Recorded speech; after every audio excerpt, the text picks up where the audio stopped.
Assalamualaikum warahmatullahi wabarakatuh.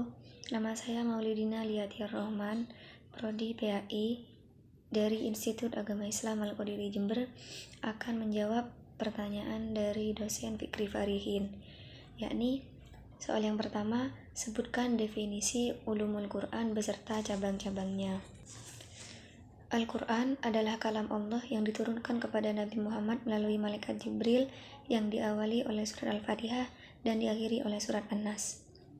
Kemudian cabang-cabangnya, yang pertama ilmu adab tilawah Al-Quran yang memaparkan tata cara dan kesopanan yang harus diikuti ketika membaca Al-Quran. Yang kedua ilmu qiraat yang menerangkan bentuk-bentuk bacaan Al-Quran yang telah diterima oleh Rasul. Yang ketiga ilmu tajwid, ilmu yang menerangkan cara membaca Al-Quran dengan baik. Yang keempat ilmu mawatin an-nuzul, ilmu yang menerangkan tempat-tempat turunnya ayat, masanya, awalnya, dan akhirnya.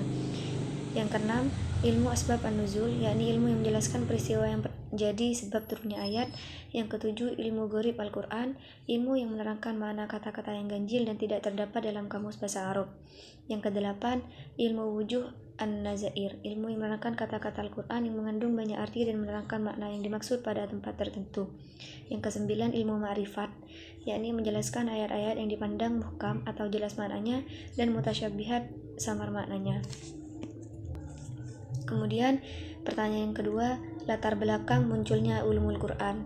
Seperti pendapat Asyuti dalam pengantar kitab Al-Itqan, ulumul Quran muncul pada abad ke-7 Hijriah oleh Abu Al-Faraj bin Al-Jauzi. Mengenai pendapat Az-Zarqani, istilah ulumul Quran muncul pada awal abad 5 Hijriah melalui tangan Al-Hufi dalam karyanya yang berjudul Al-Burhan fi Ulumul Quran.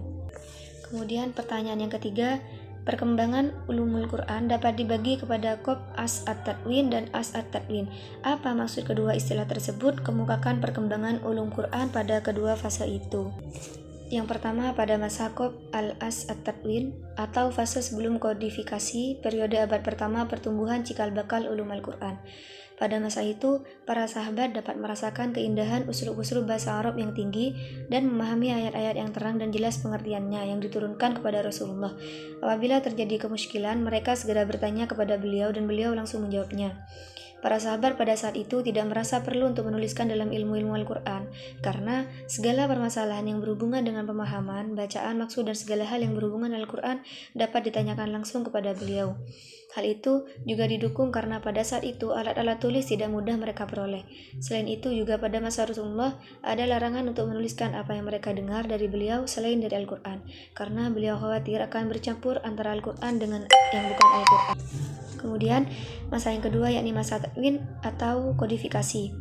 Pertama abad kedua Hijriah. Pada abad itu ulumul Quran berkisar di sekitar tafsir Al-Quran yang lebih dikenal sebagai kodifikasi pendapat dari para sahabat dan tabi'in.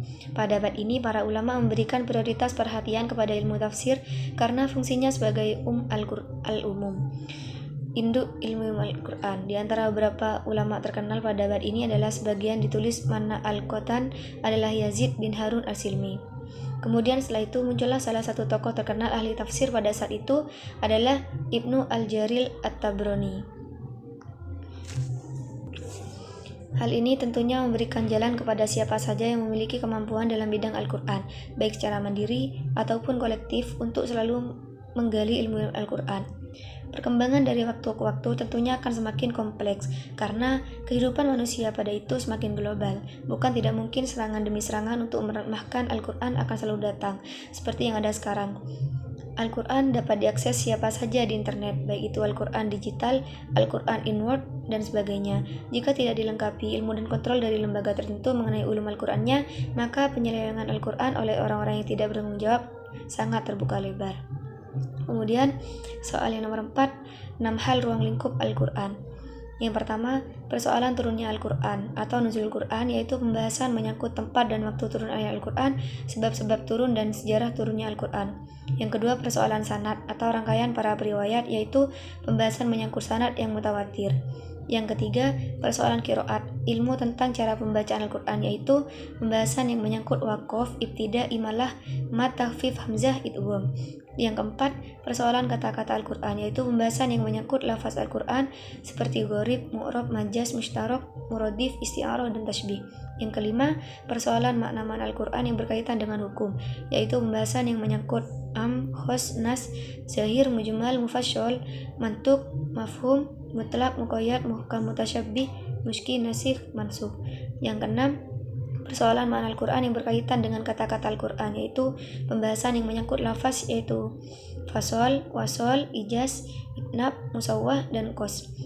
Dan soal yang terakhir, perkembangan Al-Quran pada masa Nabi, yaitu pada masa Nabi ilmu Al-Quran belum dibukukan karena umat Islam belum memerlukannya serta ulumul Quran masih belum ada, sebab pada saat itu Rasulullah masih hidup, sehingga jika terdapat suatu pertanyaan atau permasalahan mengenai Al-Quran bisa ditanyakan langsung kepada Rasul, kemudian diingat dalam pikiran dan hati para sahabat.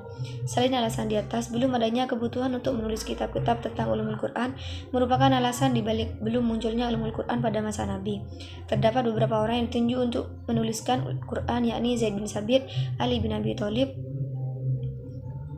dan Ubay bin Ka'ab. Sahabat yang lain juga kerap menuliskan wahyu tersebut, walau tidak diperintahkan. Media penulisan yang digunakan pada saat itu berupa pelepah kurma, lempengan batu, daun lontar, kulit atau daun kayu, potongan tulang belulang. Di samping itu, banyak juga sahabat langsung menghafalkan ayat Al-Quran setelah wahyu diturunkan. Sekian jawaban dari saya. Apabila terdapat kesalahan, saya mohon maaf yang sebesar-besarnya. Wassalamualaikum warahmatullahi wabarakatuh.